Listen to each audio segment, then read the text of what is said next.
Bonjour, bienvenue sur Comment fait-on, heureux de vous retrouver pour cette nouvelle recette. Aujourd'hui, nous allons réaliser ensemble une mousse de courgettes à la menthe. Vous allez voir, c'est très simple à faire et c'est délicieux. Allez, je vous explique tout ça maintenant, c'est parti! Première étape, je vais vous montrer comment préparer les légumes. Alors, pour les échalotes, rien de compliqué, on l'épluche évidemment et puis on va venir l'émincer gentiment. On fait attention de ne pas se couper, vous voyez, normalement on met toujours le couteau qui vient glisser au niveau de l'ongle et de cette manière on n'a pas de problème. Moi je m'embête pas puisque je vais tout mixer pour la fin, donc il faut qu'on puisse le cuire assez facilement, mais sans non plus s'amuser à faire quelque chose de très fin. Pour les courgettes, vous voyez, je les ai épluchées assez grossièrement. J'ai fait une bande sur deux à peu près. Et puis hop. Alors pour les courgettes, on a besoin des petites parce qu'on les veut entières. Donc c'est mieux de les faire en début de saison quand on a des petites courgettes, même en fin de saison d'ailleurs, mais n'attendez pas que les courgettes soient trop grosses. De toute façon, si j'ai un conseil à vous donner, c'est de toujours cuisiner les courgettes quand elles sont comme ça. C'est là qu'elles sont les meilleures. Sauf si vous voulez faire des soupes, alors là vous pouvez les laisser grossir un petit peu, mais sinon c'est vraiment comme ça qu'elles sont les meilleures. Et puis là, vous voyez, pas de difficulté, on vient découper en dés, encore une fois, on s'embête pas trop, même si on est un petit peu grossier, c'est pas très grave. Le tout est que ça prenne un petit peu au niveau de l'huile que j'ai préparée ici, quand on va pré-cuire tout ça. Donc voilà. Vous préparez évidemment vos feuilles de menthe. Alors moi c'est des feuilles de menthe de mon jardin, tout comme le reste d'ailleurs, mais sauf l'échalote. Mais si vous avez des feuilles du commerce, elles seront probablement un petit peu plus grosses. Moi je prends uniquement les tiges, je peux me permettre la menthe quand on a dans le jardin, on en a toujours plein. Donc je prends uniquement les tiges quand pour la cuisine. Si vous faites des tisanes, vous pouvez prendre l'ensemble de la menthe, c'est pas un problème. Mais pour la cuisine, prenez uniquement les tiges, les toutes petites parties en haut qui commencent à grandir, et c'est celles-là qui sont les meilleures, et elles sont très, très parfumées. Sans être trop agressif. Donc voilà, ça on s'en occupera après. Alors il faut environ 10 feuilles, hein, vous voyez, moi j'ai pas calculé, mais c'est à peu près ça. Et puis j'en ai gardé un pour faire une petite déco entre temps. Et puis on aura besoin du fromage, mais ça je vous l'expliquerai après. Donc je vais finir de découper tout ça et on se retrouve. Voilà, quand ça commence à compoter, comme on peut le voir ici, c'est parfait. Vous voyez, ça a drôlement réduit. Je vous l'avais dit, hein, c'est rempli d'eau la courgette, donc dès qu'on commence à la cuire, c'est un petit peu comme les épinards, on a l'impression qu'il y en a beaucoup, comme les champignons, et puis d'un seul coup, il n'y a plus rien. Ça fait un peu le même principe. Voilà, elles sont juste pré-cuites, hein, vous voyez, ça commence juste. Et là, c'est comme ça qu'on les veut. Paf, je les mets de côté. Je commence à faire chauffer ma crème. Alors là, je vais baisser parce que je veux pas que ça aille trop vite. Voilà. Le but là, c'est de pouvoir dissoudre la gélatine et pouvoir la rajouter après à la préparation courgettes et échalotes. Évidemment, il y a plusieurs, on pourrait faire plusieurs solutions. On pourrait faire fondre la gélatine autrement et monter la crème chantilly simplement comme une crème chantilly, enfin comme une crème fouettée, et l'intégrer. Mais moi j'ai choisi cette option là. En fait je vais mettre après tout ça dans mon blender, et c'est le blender qui va faire le travail de mélange, et avec la puissance du blender, la crème va monter. Et comme ça on peut se permettre d'intégrer correctement la gélatine sans trop s'embêter, et d'avoir quelque chose de très onctueux quand même. Donc, tout ça pour dire qu'il y a plusieurs façons de faire. Moi j'ai choisi celle-là, et je pense que pour vous ce sera plus simple également. Donc là hop, vous voyez la gélatine, ça fait pourtant 5 minutes qu'elle est dans l'eau, mais elle est juste ramollie. Il faut bien l'égoutter. Alors évidemment on a toujours les mains propres. Comme vous pouvez le voir, j'ai enlevé les gants pour une fois parce que j'ai arrêté de bricoler pendant plusieurs jours, donc du coup mes mains se sont arrangées un petit peu. Mais évidemment si vous avez des problèmes avec les mains ou quoi que ce soit, on met des gants. Ce que je fais de temps en temps. Surtout quand on est là à la campagne, c'est rare qu'on fait qu'une seule chose. On est souvent amené à bricoler, à jardiner, à faire du bois comme c'est mon cas. Donc du coup, bah voilà quoi. On n'a pas toujours les mains parfaites. Donc là, hop, on voit la crème qui commence à chauffer. Là, on voit la vapeur. Hop, je vais mettre ma gélatine dans la crème. Et vous voyez, là, ça y est, hein, c'est dissous. Quelques secondes. Alors, je ne vais pas laisser chauffer ma crème de trop, ça ne sert à rien. Hop. Je fais en sorte de bien mélanger pour que la gélatine soit bien dissoute. Si vous mettez de l'agar-agar, encore une fois, fiez-vous à ce qu'il y a de marqué sur le paquet, mais c'est pour l'incorporation, c'est à peu près le même principe. Hein. Hop. Allez, j'ai mis ma préparation courgette et échalote dans mon blender. Alors si vous n'avez pas de blender, prenez un mixeur, même avec un mixeur à soupe ça va marcher, hein. Sinon vous prenez un petit mixeur à bébé, ou éventuellement si vous avez les machines qui vous permettent de cuisiner, je crois qu'il y a des fonctions mixeur, donc ça marchera aussi.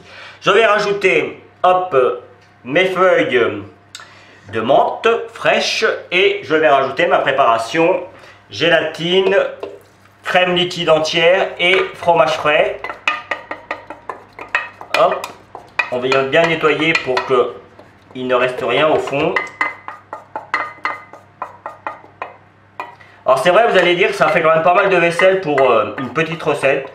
C'est vrai, cela étant dit, quand on cuisine, de toute façon, il faut pas rêver, hein, les gens qui cuisinent, ils savent très bien que dès qu'on commence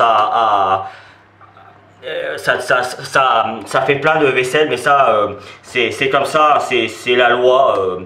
C'est quand même vachement meilleur quand on cuisine. Alors, excusez-moi la familiarité du vachement, mais c'est vraiment meilleur quand on cuisine maison, et puis au moins on sait ce que l'on met dedans. Donc une fois que l'on a fait tout ça, on ferme avec le couvercle. Enfin, vous essayez de protéger parce que la crème, ça va quand même, au début, ça a tendance à aller partout. Donc vous faites attention. Et puis c'est parti. Moi, je vais laisser pendant 3-4 minutes, hein, facile, pour que ça monte bien, que ce soit bien mixé et surtout que ce soit très onctueux. Donc c'est parti.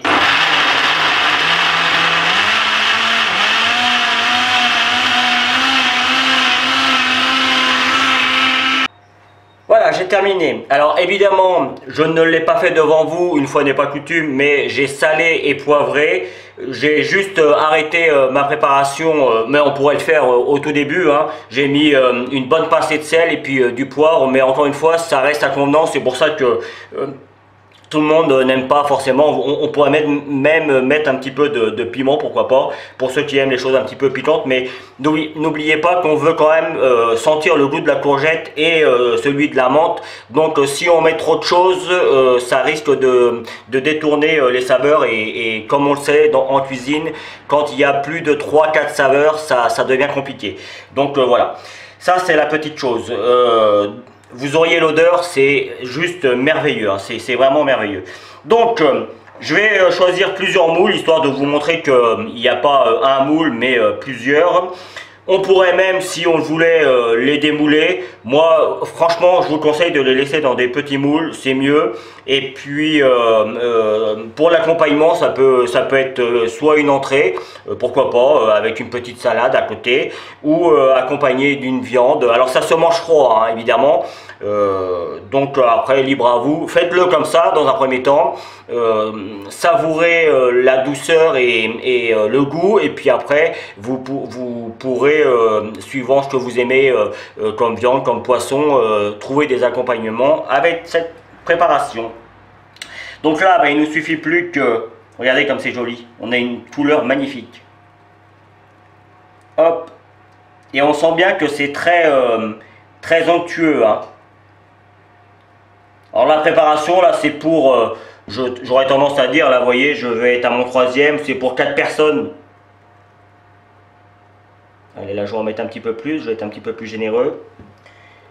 Je vais essayer d'en faire un à démouler, mais comme j'ai mis de la gélatine, comme je vous l'ai dit tout à l'heure, qui reste très sensible, je sais pas si je vais y arriver, mais je vais essayer quand même, ça vaut le coup.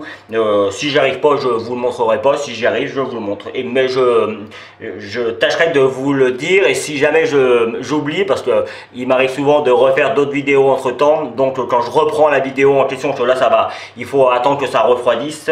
Donc quand je reprends la vidéo en question, parfois j'ai oublié ce que j'avais à dire, et ça m'arrive souvent, les gens disent ah bah vous nous avez pas dit ça, vous nous avez pas dit ci, bah oui ça m'arrive d'oublier. Donc je devrais marquer, mais bon voilà, après c'est pas très grave. Ça peut être une petite expérience que vous pouvez faire à la maison, hein, voilà. Donc là, on attend évidemment que ça refroidisse. On met pas ça au frigo tout de suite, hein. Moi, je vais attendre 15-20 minutes que ça refroidisse. Et puis, à la fin, j'aurai juste à rajouter ma petite feuille de menthe dessus. Et puis, ça fera la déco. Donc voilà, après, je m'embête pas. Je laisse ça au plus simple possible. Voilà, la recette va se terminer sur cette petite image. Ça fait environ 3-4 heures que mes mousses sont au frigo. Elles ont encore besoin de prendre un petit peu, mais moi je trouve que déjà on voit bien le travail. Comme je vous le disais, c'est gélifié, mais sans plus, ça reste de la mousse. C'est vraiment très subtil, donc et puis c'est vraiment très bon. Je peux vous garantir que j'y ai déjà goûté, hein. Vous voyez la cuillère, il y a pas la totalité de ce que vous pouvez voir dans le creux, donc c'est vraiment très bon. J'ai rajouté une petite feuille de menthe comme je vous le disais pour la déco, mais ça c'est vous pourriez mettre quelques petites tomates cerises si vous faites ça en été, ou d'autres choses suivant votre imagination, ou même voir des petits gâteaux apéritifs croustillants. Ça ira très bien avec. Après, libre à vous, encore une fois. Moi, je vous donne une recette de base. Et puis, une fois que vous l'avez faite, vous l'adaptez avec ce que vous aimez. Je ne sais pas si on voit derrière. Alors, je vais me décaler un tout petit peu. Voilà. Je vous avais dit que je pouvais en faire et qu'on pouvait les démouler. Ben, je vous le prouve. Alors, juste pour info, pour arriver à ça, je l'ai mis un petit peu au congélateur et j'ai attendu que ça prenne bien comme il faut avant de le démouler. Mais là, c'est ce que je vais déguster juste après. Et je peux vous garantir que là, c'est décongelé, hein. C'est sans problème bon à manger et ça va être délicieux. Puis en plus, ça peut être joli en accompagnement. Donc, libre à vous. Encore une fois, je vous montre et vous faites. Voilà, vous avez certainement dû voir apparaître tous les liens, je vous ne l'explique plus, vous avez l'habitude pour ceux qui me suivent, et puis pour les autres, il vous suffit de regarder et de lire. Juste après, si vous continuez encore un petit peu, vous allez avoir le lien justement qui va vous permettre de vous abonner à ma chaîne YouTube, n'hésitez pas, et puis différents liens et notamment d'autres vidéos qui vous permettront de faire d'autres mousses dans le même genre que celle-ci. Donc n'hésitez pas à aller voir. Voilà, j'ai toujours beaucoup de plaisir à réaliser ces recettes pour vous. J'espère que vous avez toujours du plaisir à les regarder. À bientôt sur Comment fait-on. Salut! Vous pouvez maintenant vous abonner à ma chaîne YouTube en cliquant ici. N'oubliez pas la petite cloche pour les notifications pour recevoir toutes mes vidéos. Vous pouvez aller sur mon site www.comentfaiton.com où vous retrouverez l'ensemble de mes recettes. C'est ici et je vous donne deux autres recettes, soit qui correspondent à la recette que je viens de vous donner, soit qui est utile pour la recette que je viens de vous donner. À bientôt sur Comment